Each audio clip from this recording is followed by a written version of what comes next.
Idag är vi här tillsammans för det är dags för matfighten. Ni tittare har skrivit i kommentarerna att ni vill att vi skulle göra fler matfighten efter att vi gjorde det på abborre förra året. Så idag ska vi ta det till nästa nivå. Och såklart blir det tjejerna mot killarna. Men innan vi gör det så måste vi fånga vår huvudingrediens, lax. Men ge mig ett spö så sätter vi igång.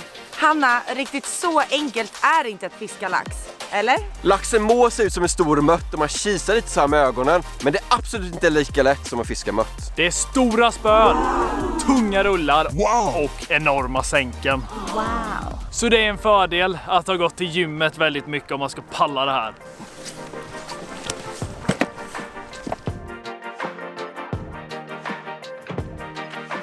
Får vi ta Edvin och visa Sara han hur man ska göra. För det här fisket det är inte lätt. Ett av de svåraste man kan göra. Och när man kommer hit kan man absolut inte förvänta sig att man fångar ens en lax. Så det är tur att vi har med oss vår gamla kompis Filip Wilmsson som varit med och guidat oss tidigare. För han kan hjälpa både mig och Edvin, men även Sara och Hanna. Så vi verkligen får en lax den här dagen. Så vad är planen idag? Kan vi fånga någonting ens? Absolut, det kan vi. Men vi ska köra lite lättare sänken i år än vad vi gjorde förra året. Det går lite mindre mängd vatten nu så att 60-70 gram kanske blir det den här gången istället för 130-150 gram. Det är bra om man får ett sänk i huvudet, men det är inte lika stor risk att man dör när Sara och Hanna kastar. Det här är vad som blev över från förra gången som jag fiskade lax. Och det här är ungefär så många flugor som man sätter per person, per timme. Så det kommer bli en hel del knytande. Så Sara och Hanna, jag och Edvin kommer inte kunna hjälpa er att knyta. Så ni måste lära er, inga hemliga knutar som ni har sagt innan. För vi vill inte tappa stor lax på grund av att inte knuten håller. Så nu kommer jag visa här en gång hur man knyter på. Och sen så får ni anteckna huvudet eller hur ni vill göra. Och sen så får ni göra det själva, okej? Ja, vi har blocket redo, eller hur Sara? Ja, jag med gärna är så smart. Ja. Snabbt tänkt. Inga hemliga knutar nu. Jag vet, jag är alltid en knut så jag kör Sara på, men det brukar alltid funka. Ja, det brukar hålla. Men nu kollar vi. En sån här 7 gånger kärringaknut kan fungera jättebra om man ska fiska små abborrar. Men om man väl får på en lax här, vilket inte är lätt, så vill man att man ska få upp den. Och då kan man inte göra sådana knutar. För tänk om man skulle tappa en stor lax, strömlaxen, för att man inte har gjort en ordentlig knut. Det vill man inte. Titta nu tjejer. Ja. Genom nylonlinan 0,45 mm. Snurrar 1, 2, 3, 4, 5 varv. Och sen så genom den ögonen som blir. Och drar åt. Enkelt. Snyggt. På den här ska man knyta på sänket. Och då vill man ha cirka 30 cm lina. Klipper jag av här. Och det bästa är att det är exakt samma knut på allting här. Så snurrar 5 varv. Och sen så genom den där lilla ögonen som blir längst ut. Så, det gick. Och på det här lilla lekanen som är kvar ska vi knyta på flugtafsen som ska vara cirka lika lång som spöet. Tar man bara ungefär 2 armlängder och sen så lite till. Klipper av. Och knyter på i trevägslekandet. Och sen tjejer får ni välja vilken fluga ni ska köra med och knyter på flugan själva. Ja, medans Tobbe, Edvin, Sara och Hanna var uppe och knöt, tog jag några kast. Och där small det till och det är en fin lax. Filip, visa hur man gör! Oj, jag är helt andfådd redan nu. Härligt, då kanske de är på gång idag. Kanske. Oj. Nu kan vi ju lära oss hur man gör det här, det är perfekt. Är den stor eller? Ja, jag tror den är ganska stor. Som ni ser nu så är laxen ganska lugn och då ska man försöka pumpa in lite grann. Och så fort när han vill rusa ska han få göra det. Men alltså, har du på tung broms eller är det med att du använder tummen som broms? Jag använder tummen ganska mycket också. Jag har en, inte allt för hård broms, men den är helt okej. Det är bra att veta. Ja, jag har den! Åh jäklar! Det är som att hålla ett monster! Där hade du kraft kvar! Den här är ju stor alltså, den där väger 12-13 någonstans där tror jag. Det är mer, alltså det väger nog mer tror jag. Ja, väger som du Edvin. Alltså herregud vad stor den är! Det är ett monster, alltså oh my god, jag är inte rädd för den. Ja, jag med. Den är gigantisk. Fast den är fin. Väger den där? Ja, den här väger nog 15 pannor. Vilken fisk. Vilken kamp. Och jag är helt slut. Där ser man maten iväg. Ja, kan vi inte vara så lätt så att guiden fixar mat åt oss, det måste vi göra själva. Ja, men så är det ju. Alltså grejen är det som jag såg nu var att man använde tummen som broms. För det var inte jag helt säker på hur man gjorde, om man skulle liksom ändra på den där grejen eller använda tummen.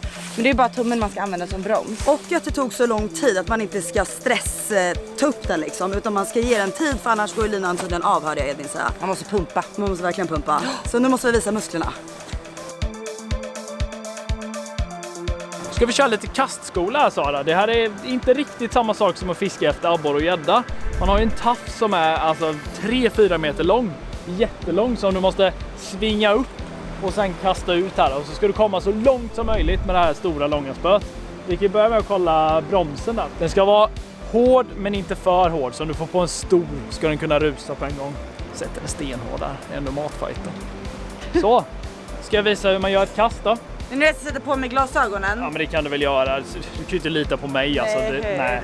Gör man så här. Man vevar upp blyet typ 30 cm från spötoppen. Så håller du flugan. Ibland kan man göra det. Kastar du i den.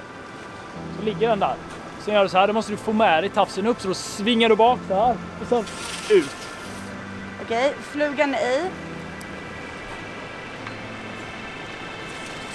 Ja, det var inte illa. Första kastet ändå. Jag måste ändå säga att det var bra gjort alltså. Det är inte lätta grejer. Det är helt ny rulle och det tar lite tid innan man kommer in i utrustningen. Så det var ett bra kast alltså. Ja, och nu väver jag upp den bara. Ja. Jag är asnervös. Alltså jag är extremt nervös. Jag vet inte varför. Det var länge sedan jag var så här nervös när man fiskar. Det är ju asläskigt det här. Det ska bli kul. Och nu så när du kastar ut är det viktigt att du känner att sänket studsar på botten. För om det går för sakta och den släpar på botten, då kommer du sätta dig. Släpar den inte, eller nuddar inte alls botten, då kommer du inte få någon lax. Så den ska precis studsa lagom på botten. Och det är lite svårt att förklara vad lagom är. Lagom. Not too little, not too much, just right. Man känner det till slut. Nu känner jag mig redo för det här. Så vi kör väl ett till kast då. Är ni redo? Snyggt! Bra kast alltså. Tack! Bra Sara. Vi fiskar ju tillsammans, så Edvin får hjälpa Hanna där, Sara får vara mentalt stöd och så tar jag på att fiska lite själv. Hoppas att jag kan få någon så vi faktiskt kan köra den där riktiga matfighten. Jag känner att det såg lättare ut än vad det var. Det blir lite trassligt här nu. Jävlar vad trassligt det är, Edvin. Skulle ju få lax här när vi ska inte fiska fåglar. Så nu kommer det komma fåglar och bygga ett bo här. För det är sånt skatbo i rullen nu. Jag kommer inte våga att det här händer igen, för då känner jag att Edvin kommer bli sur på mig. Men det viktiga Hanna, det är att du är bestämd och du vet vad du gör liksom. Du tänker hur du ska göra och sen gör det liksom. Ja, Nita tummen och sen bara är det så här, det här klarar jag, så tänker du. ja, Ja. Inte så här, nej jag kommer gå åt skogen, för då går det åt skogen. bra tips.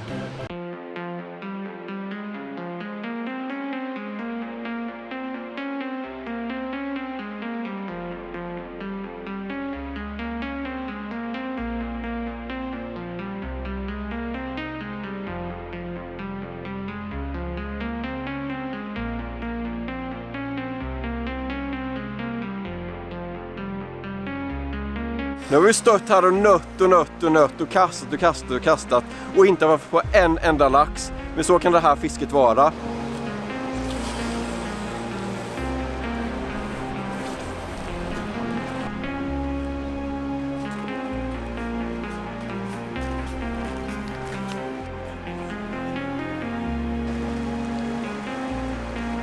Det här är bland det jobbigaste jag har varit med om i hela mitt liv, tror jag. Alltså det känns som att man är bara en maskin nu och bara kastar.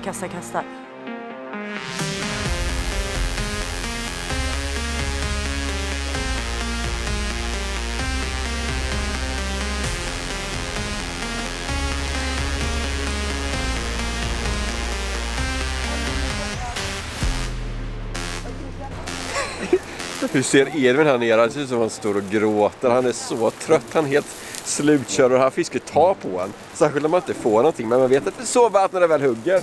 Sitter du ner när du fiskar? Ja, det gör jag faktiskt inte. Alltså... Normalt när man fiskar här i Bergefossen så fiskar man ungefär 11 timmar. Men vi har fått så dubbelpass. Vi är inne på 14-15 timmar nu att kasta. Men du måste verkligen ha 100% koncentration varenda kasta. Och det gör att du blir helt slut i huvudet efter att du fiskat typ 10 timmar. Men som sagt, vi är inne på 15 timmen här.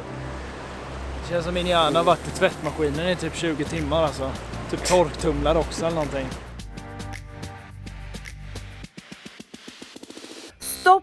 stopp.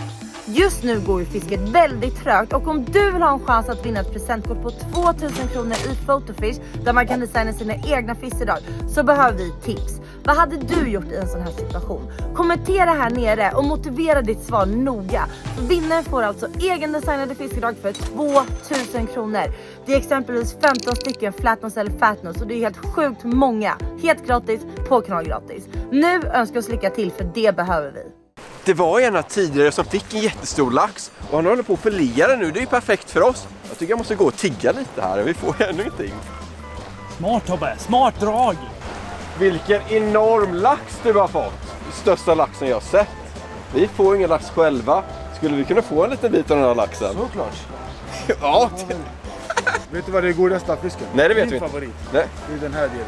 Är det ryggen? Vi ska ju köra tävling mot tjejerna här, vem som kan laga godaste laxen. Okay. Då får vi ta ryggbiten då. Du får välja en bit. Du får ge oss en liten bästa bit där. Vi får prata tysta så de inte hör. De måste fixa sin egen lax här. Nu kommer jag och Edvin. Vi kommer få vasta övertaget mot dem. Vi ser att ni får en fin bit.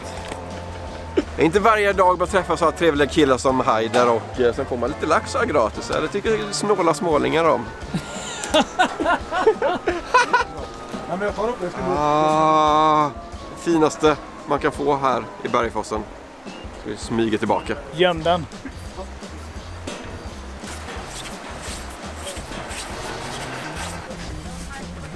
Varför ska ni så busiga? Det är busiga. Vi är snälla. Får jag se, vad är det för någonting? Vadå? Nej! Det delar vi på då. Nej! Det här delar vi på. Nej!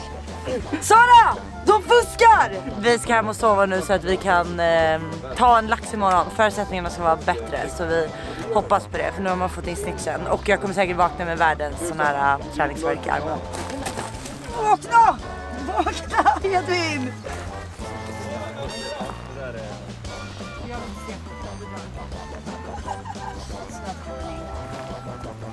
Älven ger och älven tar och just nu så har älven tagit Edvins förstånd så vi måste åka hem och sova. Vi kan inte ge oss än, vi ska fånga den där laxen så vi kan äta någonting mer än en liten förrätt. Så tjejer, hem och sova, sen så tar vi en stor boll. Det låter bra, jag är helt förstörd. Jag med, det var tuffare än jag trodde så vi ses imorgon. Godnatt. Hej.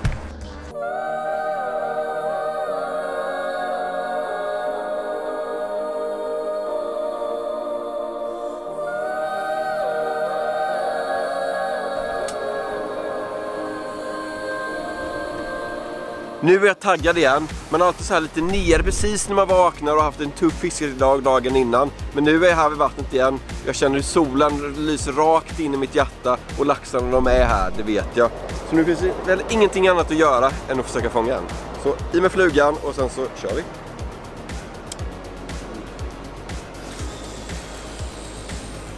Ja, det var bra kast. Nu är det bara fisken som saknas. Igår var ju typ träningsdagen. Nu har vi liksom fått in kasten, vi har fått in snitsen. Så idag, och nu ser det hett ut, alltså idag är det dags att ta en lax, eller? Idag är det dags, jag har lite träningsvärk men... Alltså det är inget skämt, jag har hur mycket träningsvärk som helst. Men om man så blir varm i kroppen så går det över snart. Ja.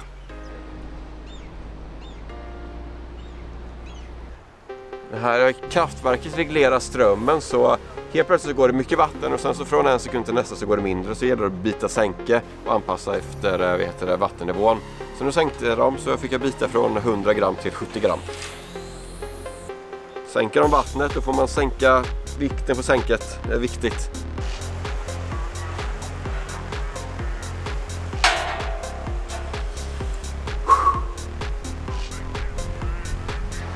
Ja, nu har jag ökat igen så jag kan inte ens göra ett kast. Ja, det går bra nu, och som vanligt. Knyta. Och knyta lite till, så knyter man lite till.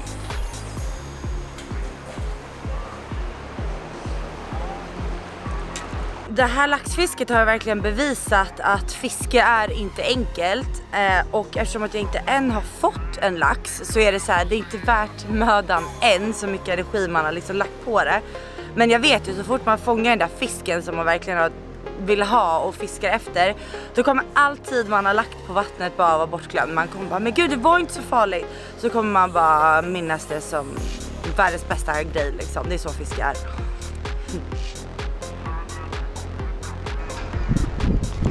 Vad fan har jag den? Jag har den! Tobbe! Nej! Jo då, den är på. Ja då. Där fan sitter det någon. Slima. Nej! Nej! Nej! Det sitter ju någon lina. Men det är ingen som fiskar.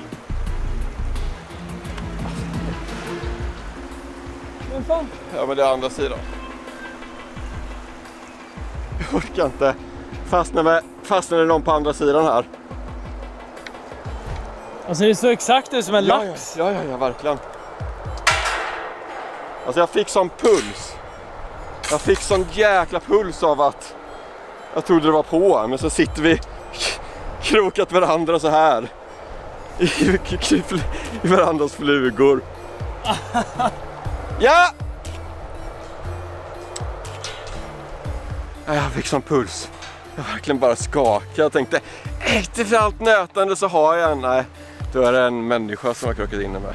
Ja. Men det är inte bättre att få en lax än människa då? Men nu är jag inte trött längre. Nu är jag pigg igen. Shit alltså, vilken känsla.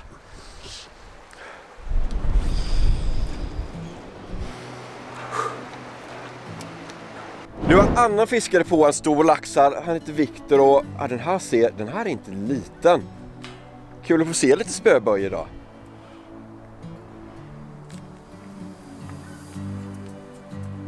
Jag drömmer mig lite tillbaka till något år sedan då jag själv fick drilla en stor laxar. Det är så himla kul och man kan inte beskriva den känslan. Den känslan som måste upplevas. Vad det att vara fisk på gång här? Ja, det är en som har på en laxar. Viktor på en lax. Oj, ja den ser grisig ut. Ja. Den är fin.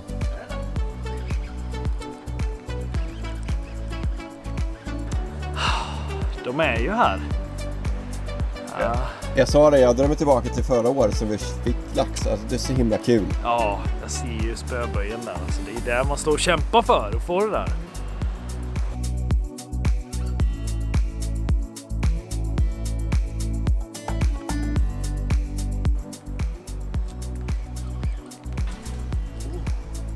Oj. Fin! Jättefin.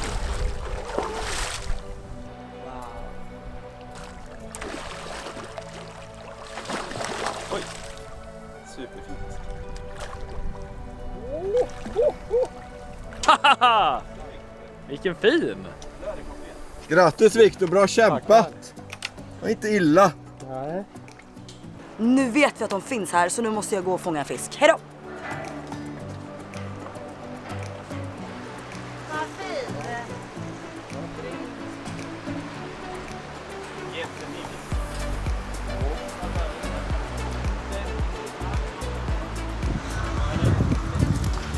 Jävlar! Ja, jag tror det alltså. Det bara slet till som tusan. Nu känns det ju hett här. Ja, jag har! Oj! Nej! Nej! Fan! Åh!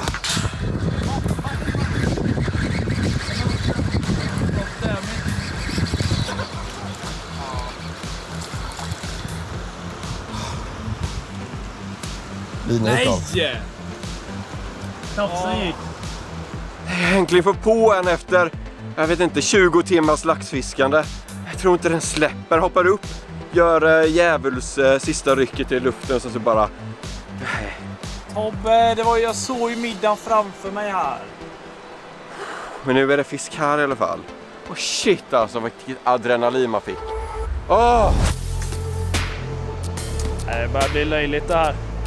Pannbensfiske om någonting. Man ser ju hoppen och annan lax här. Där var en precis nu. Står vi här Edvin många timmar senare och har fortfarande inte fångat en lax. Nej. Men vi har ändå vår huvudingrediens fixad av Haidar. Han gav oss en liten laxbit igår. Så vi var ju Har du den nu? Nej, Nej, botten. såklart inte Edvin. Men vi fick en liten laxbit av Haider igår. Så vi har ändå förutseende med att det här kunde hända. Precis, och jag tänker på de riktigt fina restaurangerna. Då får man ju en sån här liten bit fast den är jättegod. Så det är exakt det vi kommer göra, Tobbe. Däremot tycker jag att Hanna och Sara, de sitter där uppe. De ser lite sådär fundersamma ut. Jag vet inte hur de ska lösa det här. Men jag har bara en sak att säga. Inte vårt problem. Ja, men tänk om de har en hemlig plan. Måste kolla med dem. Vad säger ni tjejer? Ska vi köra igång med matlagningen? Jag tänker att jag har inte sett er fånga någon lax. Men det är ju ert problem. Så vad har ni för plan så här? Ni har inte heller fått någon lax. Men vi har också en kontakt. Ja verkligen, ni är så här kaxiga bara för att ni har redan fått er bit. Men jag känner att vi ska lösa vår egen lax och sen så ses vi på matlagningen helt enkelt. Vi ses där.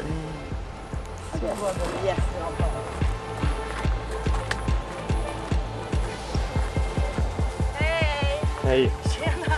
Hur är läget? det är bra. Vad bra. Alltså vi har ett jättestort problem. Vi saknar en grej till våran tävling. Vi har ju stått här och försökt att fiska efter lax.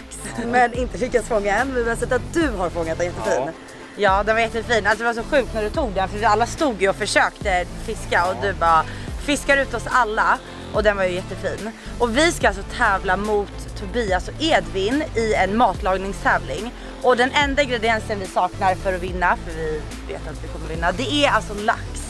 Så vi vill be till dig om vi kan göra någonting för att få ta del av din lax. Det går bra. Det går bra? Ja. Vad vill du ha för det då?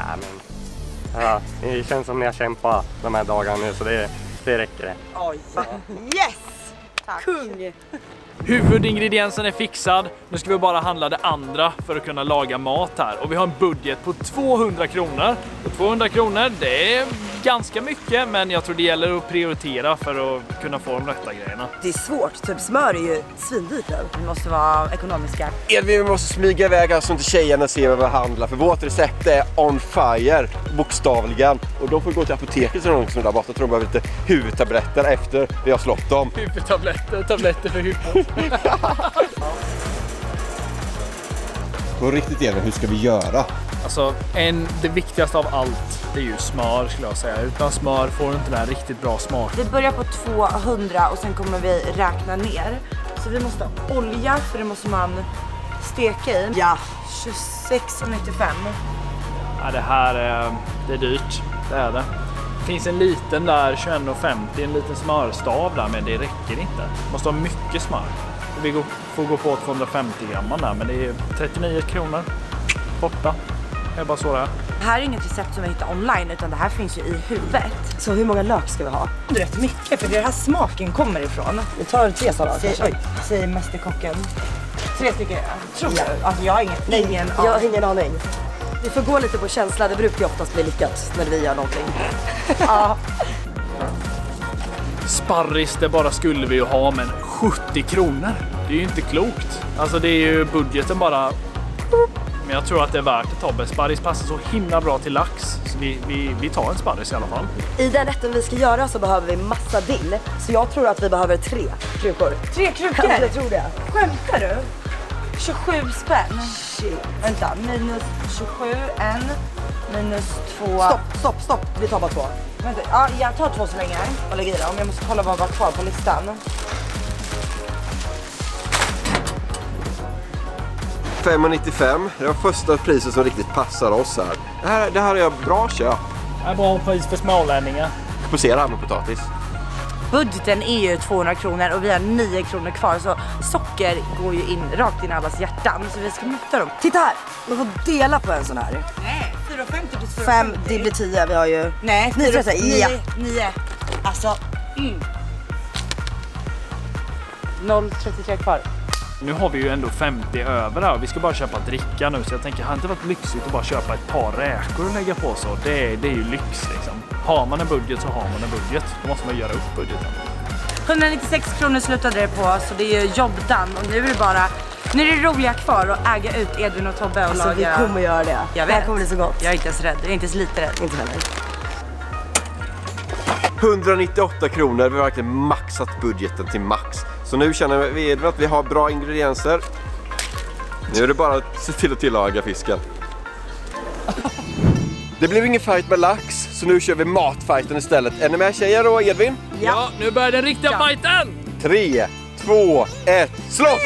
Ja, vi har det bästa lägret här borta, Edvin. Jag känner mig lugn. De får gå till deras lilla skjul där borta och se någon gammal citron där i rutterna. De ser stressade ut också. Du ska alltid trilla.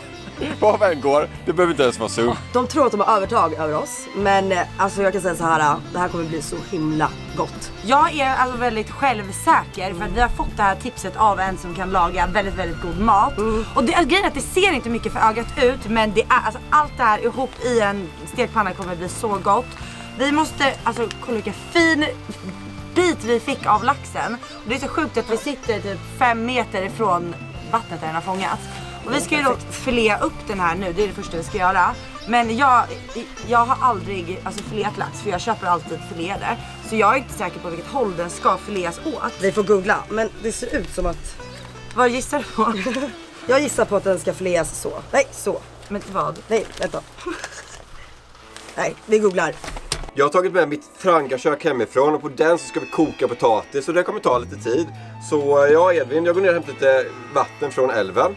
Det är bra för laxen levde där, och så är det bra om man kokar potatisen i samma vatten. Extra pluspeng på det, hoppas jag, för domarna. Och sen så börjar du fixa lite med laxen. Jag gissar på att man ska... Vänta, gissa inte. Jag gissar på att man ska skära den så.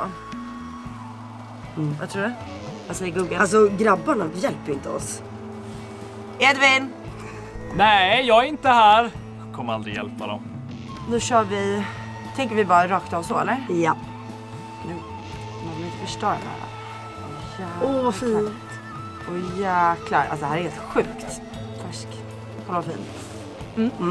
Ja, 2 bitar eller? Ja. Laxansvariga här, vi har en liten stjärtbit och den är lite annorlunda jämfört med Sara och Hannas bit. De har ju en så här lite längre frambit här, så det är mer fett och sånt på den här, tror jag. Nu vet jag bara. Bra ljuden. Men måste man ta skinnat förresten? Alltså jag vet inte. Ja, vi gör det. Jag gör det bara. Alltså jag vet inte varför vi leker kockar. Alltså när Edvard och Tobbe ser det här kommer de ju håna oss. Ja, så här, kolla. Ja. Och du är jätteduktig. Men sluta. Det här är första gången jag gör det här någonsin. Ja. Ja, men man ska göra cuts i laxen för grejen att då kommer smaken in bättre. Ja. Men titta hur de skär, det ser ut som de förstör fin lax. Alltså det där kan man inte ens titta på, man typ gör ont i hjärtat. Sådana laxar, det ska man använda varenda gram man kan av. Nej, det ser inget bra ut, skulle jag säga. Alltså, jag vet inte vad de gör. Jag hoppas för deras egen skull att han killen de fick laxen av inte kolla på det här. Alltså. Han skulle bli besviken. Så! Så. 2 fina bitar. Ja. Då lägger vi dem åt sidan för nu ska vi preppa lite annat. Ja. Kolla vad fin här. Ja, det här blir grislax. Så är det viktigt att salta fisken så fort som möjligt så den hinner liksom suga in saltet här så den blir riktigt typ gravad nästan här. Kräver ändå en hel del salt. Det vet Sara och Hanna sedan förra året. De glömde ju saltet. Haha. Hoppas de gör det i år med. Jag ser att Edvin saltar och vi måste också salta våra fisk. Det borde vi typ göra direkt. Det höll jag helt stress på att glömma bort igen. Så vi måste hämta saltet och salta våra fiskar.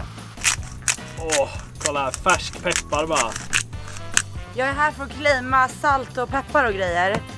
Ja, okej Ja, då. tack. Jag såg att jag saltade. Ja. Jag hade glömt det annars. Ja, det är klart vi måste ha salt. Hur mycket salt ska man ha då? Alltså sjuka var, jag hade också glömt bort salt. Jättemycket. Jag kommer ihåg att Edvin sa förut att det ska vara jättemycket. Så här ska vi göra med Sara och Hannas självförtroende när vi är klara. Bryta den på mitten och sen så i musbärsen i potatisen. Får det ligga i typ 5 minuter och koka på. Tog du vitpeppar på laxen? Nej. Och allting? Nej. Kör allt. Alla kryddor. Jag Ska jag ha svartpeppar och vitpeppar? såg att Edvin gjorde det. Men Inte så mycket kanske. allihopa eller? Ja, han gjorde det. Känner som en mästerkock. Du då? Ja. Hur tycker du det ser ut? Ja, jättebra. Ja!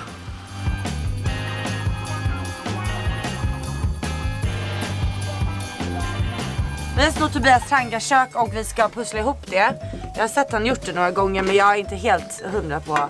Han tog isär det för att sinka oss. Jag litar på att du kan det här. Du sa att du har gått i scouterna. Ja, 2 gånger.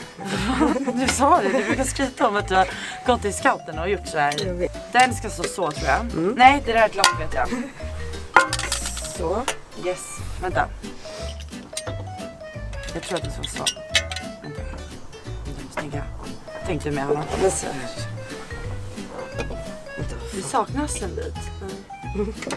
Jag tror den saknas. Jag orkar inte mer, jag orkar inte mer. Jag kommer inte sönder Tobbes grej om inte jag kommer hjälpa oss. Ja, jag skiter i. Jag skiter också i. Tobbe! Kom igen till oss, annars förstör vi den. Kom nu Tobbe, hjälp oss. Annars blir det så skit i potatisen. Nej, jag vet att vår mat kommer bli godare än deras. Då får vi göra så här. Om inte Tobbe vill hjälpa oss, då ställer vi den här på grillen. Ja. Yes! Vad är det som händer? Kan ni inte seriöst få ihop det här trangaköket? Vi har aldrig använt ett sånt Tobbe. Ja, men om du kan det, visa. Alltså det är typ ett pussel för barn upp till 3 år. Jag tror att... Alltså, men så, så. Ja! Nej. Jag vet inte. Jag orkar inte mer. Alltså, vet du, nu gör jag det. Det blir ju roligt att kolla på i alla fall. Jag tror de två passar bättre till att bre mackor. Jag vill ha macka, kan ni bre lite till mig än så? Hade vi haft ett riktigt kök och inte ett sånt här jäkla triangelkök så hade du kunnat få en macka. Får väl visa hur man sätter upp ett trangaköck för dummies. Först tar man underdelen här. Den ser ut så här. Sätter ner den på marken. Sen tar man den andra delen. Tar upp den. Sätter på underdelen. Och så är det en skåra. Så du sätter in en skåra och så snurrar du. Sen har du fått ihop trangaköket. Värmen då? Det är den där som vi har strugglat med. Den. Värmen är brännaren. Tar du brännan. Tar igenom den ovanifrån. Trycker till så den åker i. Klicka till. Sen har du den. Den ska ut genom det enda hålet som den skulle kunna komma ut genom. Nu är den klar. Tack Tobbe! Nu kan vi koka våra potatis här. Det här var inte lätt. Man lär sig något nytt varje dag. Andra hållet.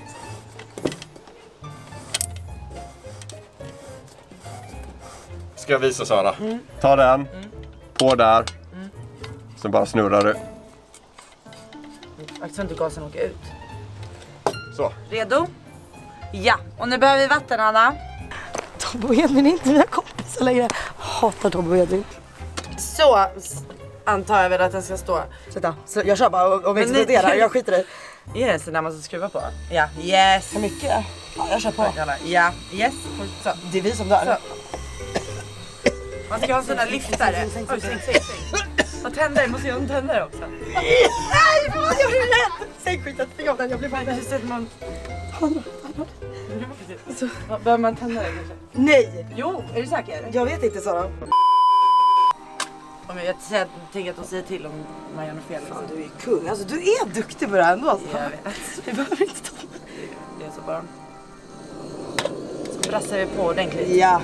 Tiden är inne för att steka på laxen här. Jag tänker vi fräser på den lite på stekpannan innan vi ska ugnsbaka den i folie så får den lite yta. För det är i ytan smaken sitter. Så ska den fina Bergeforslaxen få gå i pannan här. Ja, jag har ju på ljudet. Perfekt värme. Fräsa på skinnet lite underifrån där.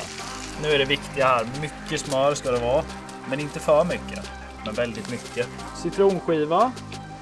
Gå på. Oj, det här ser gött ut alltså. Dill också. Det här ser så himla bra ut Edvin. Jag känner mig självsäker på att vi kommer göra bra ifrån oss i alla fall. Gör du det? Alltså, helt seriöst. Är inte det här mästerkock-mästerverk nästan till? Eller? Kolla här. Alltså det här är ju nästan... Det tar vi jag. Vi var ju inte så dåliga. Sista steget innan potatisen är klar och lägger lite dill så du får den där extra touchen.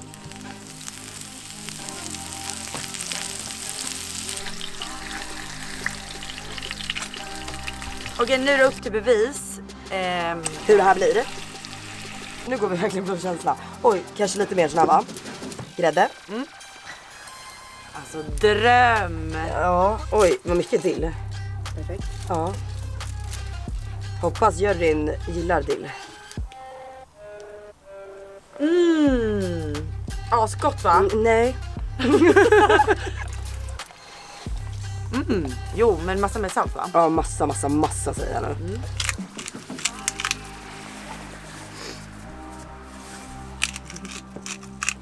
Det börjar likna något. Du får ligga och puttra lite nu och sen så...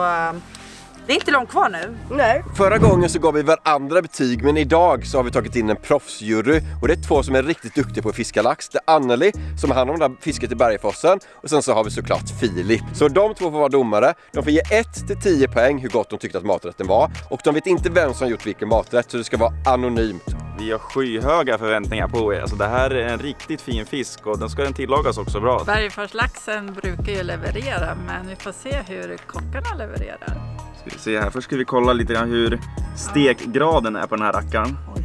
Oj. Ja. Hur är det med? Jo, men det ser bra ut det här. Det svåra med fisk är att antingen kör man över den helt och så blir den torr. Och så kan det bli tvärtom, att den liksom blir bara lite ytligt stekt. Och så är det typ rå i mitten och det är också rätt så risigt. Så att, men det här ser bra ut. Nu ska vi se hur smaken är också.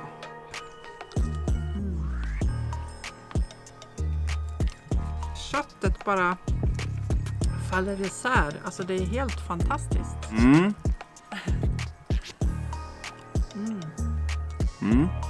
Så har vi Och hela så kalaset sparris och räkor. Det är lite avancerat, hör Filip. Vi går på nästa, för nu har jag liksom en klar bild. Då ska vi se här. Vad har vi här? Det var mer sås på den här. Det var mer sås och så får vi se här. Ja, det går isär fint här också. Ja. Och så lite sås. Så.